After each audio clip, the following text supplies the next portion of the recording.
ఎంత చెడ్డ పేరు తెచ్చుకోవాలో అంత చెడ్డ పేరు తెచ్చుకున్న ప్రభుత్వం ఏదైనా ఉందా అంటే అది తెలుగుదేశం పార్టీ సారథ్యంలో నడుస్తున్న ప్రభుత్వం అని మనం చెప్పుకోవాలి. ఎందుకంటే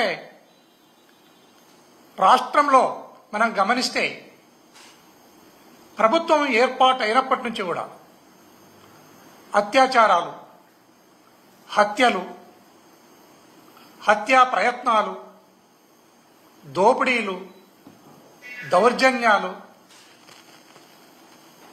మనం గమనించాలి. ఈ రాష్ట్రంలో ఎక్కడా లేని విధంగా ప్రజాస్వామ్య ప్రభుత్వం అంటేనే పాలకపక్షం ఉంటుంది, ప్రతిపక్షం ఉంటుంది.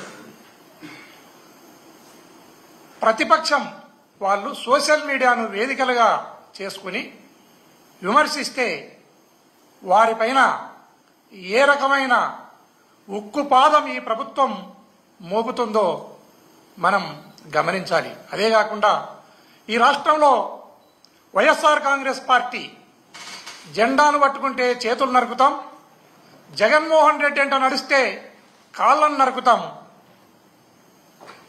ప్రతిపక్షాలు సోషల్ మీడియా ద్వారా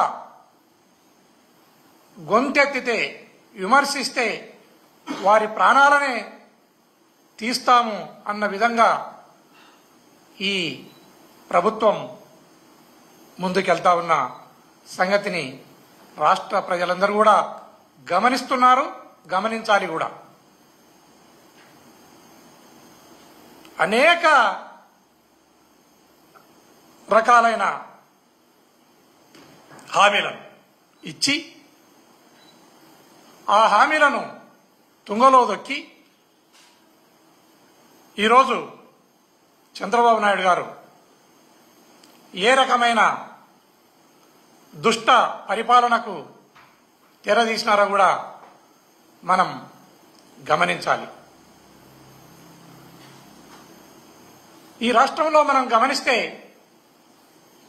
ఇప్పటికి కూడా మొన్నటి వరకు ఎమ్మెల్యేలుగా పనిచేసిన వ్యక్తులు తాడిపత్రిలో పెద్దారెడ్డి అయితేనేమి, ఇటువైపు పిన్నెల్లి రామకృష్ణారెడ్డి గారు అయితేనేమి,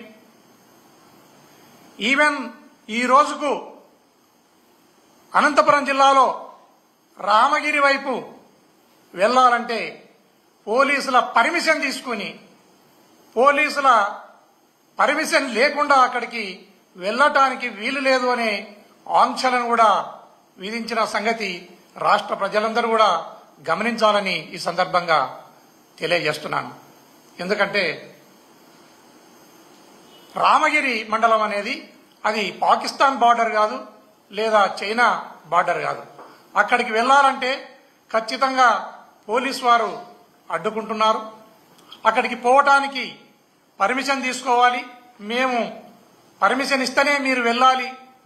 ఏమి అంటే అక్కడ పరిటాల కుటుంబం నుంచి మీ ప్రాణాలకు హాని ఉంటుంది అనే మాటను మాట్లాడుతున్నారు పోలీస్ వ్యవస్థ. ఇంతటి దయనీయమైన పరిస్థితి ఎప్పుడు కూడా ఈ రాష్ట్రంలో లేదు. అదే కాకుండా మనం ఈ రాష్ట్రంలో పల్నాడు ప్రాంతంలో గమనిస్తే బుల్డోజర్లతో పోలీసుల సమక్షంలోనే ఇండ్లను, మిద్దెలను కూల్చిన ఘటనలను కూడా మనం గుర్తు చేసుకోవాలి. ఈ మధ్యకాలంలోనే హరికెర అనే గ్రామంలో కర్నూలు జిల్లాలో పట్టపగులు దారుణాతి దారుణంగా వైఎస్ఆర్ కాంగ్రెస్ పార్టీ ప్రభుత్వ హయాంలో ఒక చిన్న ఉద్యోగిగా ఆయన ఉద్యోగంలో చేరితే ఆ ఉద్యోగాన్ని వదులుకుంటావా లేదా సస్తావా అని చెప్పి కళ్ళుల్లో కారం కొట్టి దారుణాతి దారుణంగా నరికిన ఘటనను కూడా మనం గుర్తు చేసుకోవాలి. ఇకపోతే రాష్ట్రంలో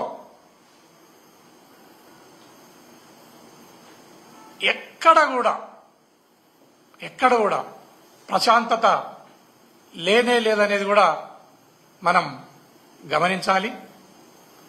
ఈ రాష్ట్రంలో ఇలాంటి పరిస్థితులు ఉన్నప్పుడు శాంతి భద్రతలు ఎక్కడైతే ఫెయిల్ అవుతాయో, శాంతి భద్రతలు ఎక్కడైతే కుంటుపడతాయో అక్కడ అభివృద్ధి కూడా ఆగిపోతుంది. అందుకోసమే మనం ఈ మధ్యలో చంద్రబాబు నాయుడు గారు, ఆయన కుమారుడు లోకేష్ బాబు గారు, చిన్నబాబు పెదబాబు ఇద్దరు ప్రజల సొమ్మును 30 కోట్ల రూపాయలను ఖర్చు పెట్టి దావా తప్పో దయ్యం బట్టో దావోసుకు పోతే ఆ దావోసులో మహారాష్ట్ర, తెలంగాణ ముఖ్యమంత్రులు అనేక రకాలైన పరిశ్రమలను, కంపెనీలను, అనేక రకాలైన ఎంఓయూలను చేసుకోవడం జరిగింది. ప్రజల డబ్బుతో 30 కోట్ల రూపాయలను వెచ్చించి దావోసు పోయినది మహారాష్ట్ర, తెలంగాణ ముఖ్యమంత్రుల మూతి నాగరికమైనవయా చంద్రబాబు నాయుడుని ఈ సందర్భంగా ప్రశ్నిస్తున్నాను. నువ్వు ఈ రకమైన అరాచకాన్ని, ఈ రకమైన సంస్కృతిని నువ్వు పులి స్టాప్ పెట్టకపోతే ఇటలీలో ముస్సోలిని లేదా ఉగాండాలో గడాఫీకి పట్టిన గతే నీకు పడుతుంది, నీకు కూడా పడుతుంది. ఇటలీలో ముస్సోలినికి, ఉగాండాలో గడాఫీకి, ఆంధ్రప్రదేశ్లో చంద్రబాబు నాయుడుకు ఏమీ తేడా లేదు. ఇది ప్రజలందరూ కూడా గమనిస్తున్నారు. ఈ గడాఫీని, ముస్సోలిని ఆ రోజు ప్రజలు ఏ రకంగా ఏకమై తరిమినారో ఆ విధమైన గతే నీకు కూడా పట్టే రోజులు దగ్గరలోనే ఉన్నాయి అనేది ఈ సందర్భంగా తెలియజేస్తున్నాను. ఎందుకంటే పోలీస్ స్టేషన్లలో తప్పుడు కేసులు పెట్టిస్తున్నారు, అక్రమంగా అరెస్టులు చేపిస్తున్నారు. ఒక్కొక్కరిపైన 20 కేసులు, 25 కేసులు సోషల్ మీడియాను వేదికగా చేసుకుని ఏదైనా విమర్శ చేస్తే ఆ విమర్శించిన వారిపైన ఒక 40-50 మంది పైన ఈ రాష్ట్రంలో 20 నుంచి 25 కేసులను పెట్టి పోలీస్ స్టేషన్లకు ఎప్పుడంటే ఎప్పుడే తీసుకుని పోయి స్టేషన్ కూడా సక్రమంగా తీసుకుని పోకుండా స్టేషన్ పక్కన ఏదో పాడుబడిన బిల్డింగులు ఉంటే ఆ బిల్డింగులలో వేసి వీళ్లను పెట్టరాని చిత్రహింసలన్నీ పెట్టి కొడుతున్న సంగతిని కూడా మనం గమనించాలి.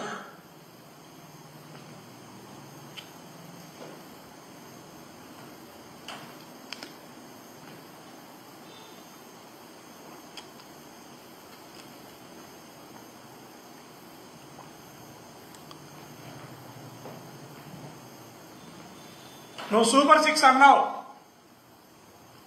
సూపర్ 6 అని చెప్పి 20 లక్షల నిరుద్యోగులకు ఉద్యోగాలు ఇస్తానన్నావు. అదేవిధంగా ఉద్యోగ భృతిని ఇస్తానన్నావు, ఉచిత బస్సు అన్నావు, ఉచిత సిలిండర్ అన్నావు. ఈ రకంగా అనేక హామీలను ఇచ్చి ఈరోజు కరెంటు ఛార్జీలను పెంచినవు, రైతులను ముంచినవు, తిరుపతిలో భక్తులను చంపినవు. పెంచడానికి, ముంచడానికి, చంపడానికైనా నువ్వు ప్రభుత్వాన్ని ఏర్పాటు చేసినది చంద్రబాబు నాయుడు అని సందర్భంగా ప్రశ్నిస్తున్నాను. అదేవిధంగా ఎవరైనా ప్రజాస్వామ్యబద్ధంగా ఎన్నికైన ప్రభుత్వంలో ఉన్న ఎమ్మెల్యేలు కానీ, ఎంపీలు కానీ, లేదా మంత్రులు కానీ రాజ్యాంగాన్ని చేతిలో పట్టుకుంటారు. కానీ చంద్రబాబు నాయుడు గారి కుమారుడు లోకేష్ బాబు గారు రెడ్ బుక్ను చేతిలో పట్టుకుని వైఎస్ఆర్ కాంగ్రెస్ పార్టీ కార్యకర్తలను లీడర్లను అందరినీ కూడా బెదిరించాలని చూస్తున్నాడు. అయ్యా లోకేష్ బాబు గారు, నువ్వు రెడ్ బుక్ అంటే మా జగన్మోహన్ రెడ్డి గారు వచ్చిన తర్వాత గుడ్ బుక్ ఒకటి ఉంటుంది. గుడ్ బుక్ లో నీ పేరు రాసి నీకు గూటం కొట్టే రోజులు కూడా దగ్గరలోనే ఉన్నాయని సందర్భంగా తెలియజేస్తున్నాను. దయచేసి మీరు రెడ్ బుక్ రాజ్యాంగాన్ని వదిలేసి మీరు రాజ్యాంగబద్ధంగా పరిపాలనను చెయ్యండి అని ఈ సందర్భంగా తెలియజేస్తున్నాను.